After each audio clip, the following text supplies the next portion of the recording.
ನಮ್ಮ ಜೀವನದಲ್ಲಿ ಯಾವಾಗ್ಲೂ ಒಮ್ಮೆ ಎಲ್ಲರಿಗೂ ಕಣ್ಣು ಕೆಂಪಾಗಿರಬಹುದಲ್ವಾ? ಇದು ಏನಕ್ಕೆ ಆಗತ್ತೆ ಅದು ಬಗ್ಗೆ ಇವತ್ತು ತಿಳಿದುಕೊಳ್ಳೋಣ. ಎಲ್ಲರಿಗೂ ನಮಸ್ಕಾರ. ನಾನು ನಿಮ್ಮ ಡಾಕ್ಟರ್ ಸುಷಮಾ ಸೂರಂ, ಕನ್ಸಲ್ಟೆಂಟ್ ಆಫ್ಥಲ್ಮಾಲಜಿಸ್ಟ್.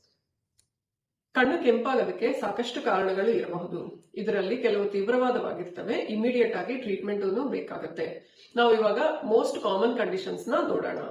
ಒಂದು ಮೋಸ್ಟ್ ಕಾಮನ್ ಕಂಡೀಷನ್ ಕಣ್ಣಿನ ಇನ್ಫೆಕ್ಷನ್. ಇದನ್ನ ಮದ್ರಾಸೆ ಅಥವಾ ರೆಡ್ ಐ ಅಥವಾ ಕಂಜಂಕ್ಟಿವೈಟಿಸ್ ಅಂತ ಹೇಳಬಹುದು. ಕಣ್ಣಿನ ಎಲರ್ಜಿ. ಮೂರನೇದು, ನಿಮ್ಗೆ ಏನಾದ್ರೂ ಕಣ್ಣು ಒಳಗಡೆ ಫಾರಿನ್ ಬಾಡಿ ಬಿದ್ರೆ, ನೀವೇನಾದ್ರೂ ಕಾಂಟ್ಯಾಕ್ಟ್ ಲೆನ್ಸ್ ಜಾಸ್ತಿ ಬಳಸ್ತಾ ಇದ್ರೆ, ಕಾರ್ನಿಯಲ್ ಇನ್ಫೆಕ್ಷನ್ ಅಂದ್ರೆ ಕರಿಗುಡ್ಡು ಇನ್ಫೆಕ್ಷನ್, ಇದನ್ನ ಕಾರ್ನಿಯಲ್ ಅಲ್ಸರ್ ಅಥವಾ ಕೆರಟೈಟಿಸ್ ಅಂತಾನು ಹೇಳಬಹುದು. ಕಣ್ಣು ಒಳಗಡೆ ಇನ್ಫ್ಲಮೇಷನ್ ಆಗಿದ್ರೆ ಇದನ್ನ ಐರೈಟಿಸ್ ಅಥವಾ ಯುವಿಐಟಿಸ್ ಅಂತ ಹೇಳಬಹುದು. ಕಣ್ಣಲ್ಲಿ ಒತ್ತಡ ಸಡನ್ ಆಗಿ ಜಾಸ್ತಿ ಆಗಿದ್ರೆ ಇದು ಅಕ್ಯೂಟ್ ಆಂಗಲ್ ಕ್ಲೋಸರ್ ಗ್ಲಕೋಮಾ ಅಥವಾ ಲೆನ್ಸ್ ಇಂಡ್ಯೂಸ್ಡ್ ಗ್ಲಕೋಮಾನು ಆಗಬಹುದು. ನಿಮ್ಗೆ ಏನಾದ್ರೂ ಸರ್ಜರಿ ಆಗಿದ ಮೇಲೆ ಅಥವಾ ಕಣ್ಣಿನ ಬಿಳಿಯಾದ ಭಾಗದಲ್ಲಿ ರಕ್ತ ತುಂಬಿಕೊಂಡಿದ್ರೇನು ಕಣ್ಣು ಕೆಂಪಾಗಿರಬಹುದು. ನಿಮ್ಗೆ ಕಣ್ಣು ಕೆಂಪಾಗಿದ ಮೇಲೆ ನಿಮ್ಗೆ ಇದ್ರ ಜೊತೆಗೆ ತುರಿಕೆ ಇರಬಹುದು, ರೆಪ್ಪೆ ಊತ ಇರಬಹುದು, ನೋವು ಇರಬಹುದು. ಈ ತರ ಇದ್ರೆ ನೀವೇನ್ ಮಾಡ್ಬೇಕು? ಕಣ್ಣು ಯಾವಾಗ್ಲೂ ಉಜ್ಜಬಾರದು.